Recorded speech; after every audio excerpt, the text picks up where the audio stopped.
Hello and welcome to another series of today's GK. Let's begin with previous day's practice question. Question was Modified Semicon India program is an initiative of which of the following ministries or institutions? Ministry of Communications, Corporate Affairs, Electronics and Information Technology or Information and Broadcasting. The correct answer is option C, Ministry of Electronics and Information Technology. Recently, the government has invited new applications for setting up of semiconductor fabs and display fabs in India under the modified Semicon India program. The applications will be received by India Semiconductor Mission, the designated nodal agency entrusted with the responsibility of implementing the modified Semicon India program for development of semiconductors and display manufacturing ecosystem in India.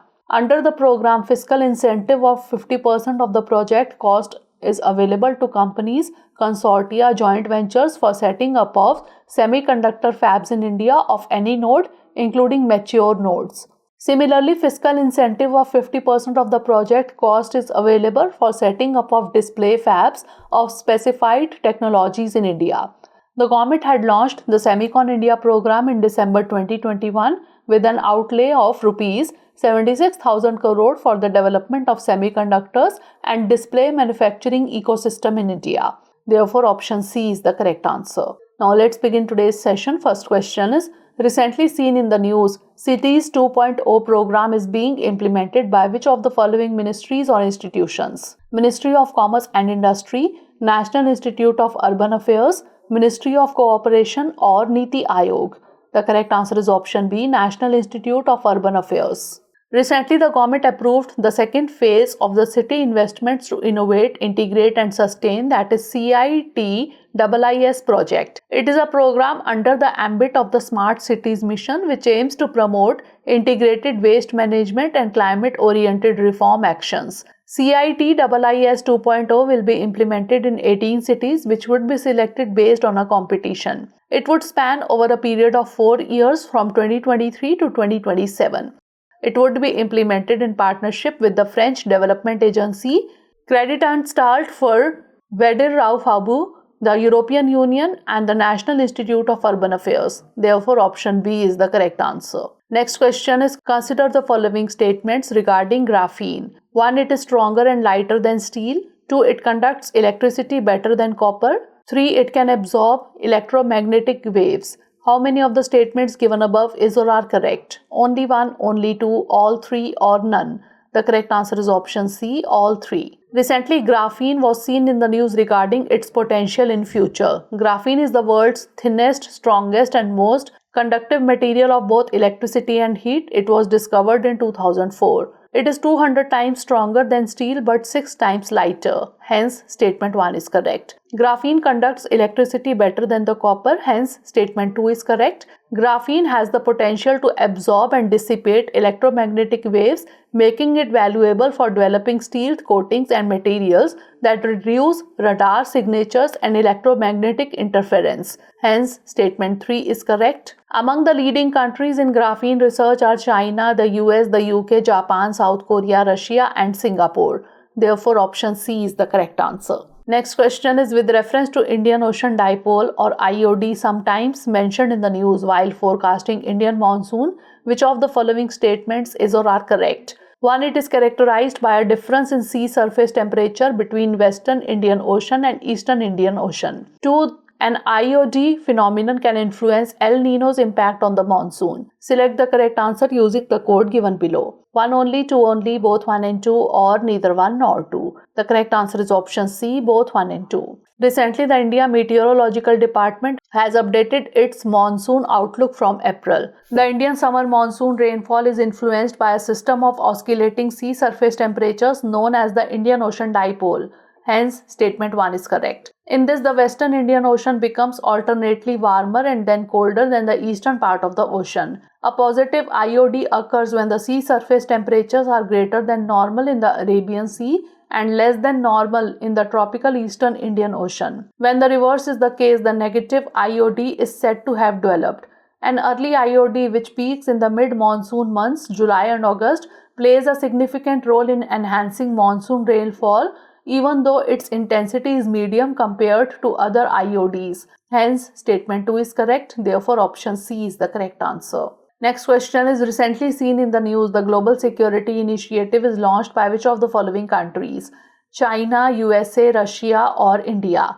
The correct answer is option A, China. Recently, due to its intensifying geopolitical competition with the US and its own security interest in the region, China is seen expanding its military outreach to Southeast Asian countries. It is being viewed largely as the Chinese president's emphasis on defense policy under his flagship Global Security Initiative. The GSI looks to counter the US Indo-Pacific strategy and the Quad, India, US, Australia and Japan grouping. China held that GSI is envisaged to uphold the principle of indivisible security, which means that no country can strengthen its own security at the expense of others. Therefore, option A is the correct answer. Next question is Exercise Friendship Shield 2023 was recently seen in the news. It is related with India-Nepal military exercise, China-Laos military exercise, China-Nepal military exercise, or India-Myanmar military exercise. The correct answer is option B, China-Laos military exercise. Recently, the Chinese People's Liberation Army and the Laotian People's Armed Forces have concluded their bilateral military exercise Friendship Shield 2023. The drills aim to foster interoperability to effectively counter transnational armed criminal groups based in jungles and mountains. The drills in Laos included personal firing, multiple types of weapons, single unit combat training, detachment tactics, and support for combat operations. The PLA Southern Theatre Command was leading the delegation to LPAF's Commandant Academy for the exercise. Therefore, option B is the correct answer. Next question is consider the following statements regarding per drop more crop scheme. 1. It is a component under the Pradhan Mantri Krishi Sinchai Yojana. 2. It is a central sector scheme. 3. It is focused on water conservation at the farm level through sprinkler irrigation only. How many of the statements given above is or are correct? Only 1, only 2, all 3 or none? The correct answer is option A, only 1. Recently, a national workshop on per drop more crop was organized by the Department of Agriculture and Farmers Welfare, Ministry of Agriculture and Farmers Welfare. PDMC is a micro irrigation scheme administered by the Department of Agriculture, Cooperation and Farmers Welfare under the Pradhan Mantri Krishi Sinchai Yojana. Hence, statement 1 is correct. It is a centrally sponsored scheme. Hence, statement 2 is not correct.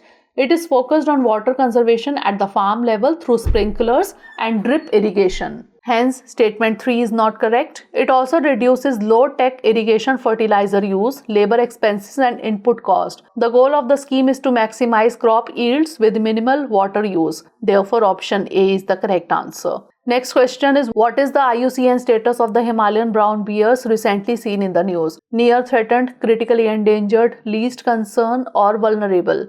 The correct answer is option B, critically endangered. Recently, a Himalayan brown bear was captured by the Jammu and Kashmir Wildlife Department in North Kashmir days after it was found wrecking graveyards. The Himalayan brown bear is the largest mammal found in Kashmir with adult individuals weighing 250 kilograms or more. Himalayan brown bears are found in various parts of the subcontinent including Pakistan, Pakistan-occupied Kashmir, Uttarakhand, Himachal Pradesh and Jammu and Kashmir. The Himalayan brown bears are listed as critically endangered in the International Union for the Conservation of Nature Red List. In India, brown bears are present in 23 protected areas in the Union Territory of Jammu and Kashmir and the states of Himachal Pradesh and Uttarakhand. Therefore, option B is the correct answer. Next question is consider the following statements regarding offer for sale. 1. It is a method of share sale through the exchange platform for listed companies. 2. It is only available for one trading day. 3. It was introduced in 2010. How many of the statements given above is or are correct? Only 1, only 2, all 3 or none? The correct answer is option B, only 2. Recently, the Union government proposed to sell up to 3% stake in state-owned Coal India through an offer for sale. An offer for sale is a simpler method wherein promoters in public companies, listed companies, can sell their shares and reduce their holdings in a transparent manner through the bidding platform for the exchange. Hence, statement 1 is correct. Anyone can bid for these shares, be it foreign institutional investors, retail investors, or companies. The OFS method was brought in by the Securities and Exchange Board of India back in 2012 as a simpler one to aid promoters of listed firms to dilute their stake. Hence, statement 3 is not correct. The OFS window is open only for a single day. It is mandatory for the company to inform the stock exchanges 2 banking days prior to the OFS about its intention. Hence, statement 2 is correct. Therefore, option B is the correct answer. Next question is, consider the following statements regarding small finance banks. 1. They cannot transit to the status of a universal bank ever. 2. They are not required to be registered as a public limited company under the Companies Act 2013. 3. They can be promoted either by individuals, corporate, trust, or societies. How many of the statements given above is or are correct? Only 1, only 2, all 3, or none? The correct answer is option A, only 1. Recently, P.N. Raghunath, the Reserve Bank of India appointed director of Ujjivan Small Finance Bank, has resigned from its board. SFBs are type of niche banks in India. If it aspires to transit into a universal bank, such transition will not be automatic but would be subject to it applying to RBI for such conversion and fulfilling the requirements. Hence, statement 1 is not correct. They are established as public limited companies in the private sector under the Companies Act 2013. Hence, statement 2 is not correct. SFBs can be promoted either by individuals, corporate, trust, or societies. Hence, statement 3 is correct. Therefore, option A is the correct answer. Last question is, PM Swanidhi scheme is an initiative of which of the following ministries? Ministry of Labour and Employment, Commerce and Industry, Social Justice and Empowerment, or Housing and Urban Affairs? The correct answer is option D, Ministry of Housing and Urban Affairs. Recently, the Prime Minister Street Vendors Atmanirbhar Nidhi or PM Swanidhi scheme completed its 3 years. This is a central sector scheme to facilitate street vendors to access affordable working capital loan for resuming their livelihoods activities after easing of lockdown. The scheme was launched by the Ministry of Housing and Urban Affairs in 2020. The scheme has following objectives: to facilitate working capital loan up to 10,000, to incentivize regular repayment, and to reward digital transactions. The scheme is available to all street vendors engaged in vending in urban areas as on or before March 24, 2020.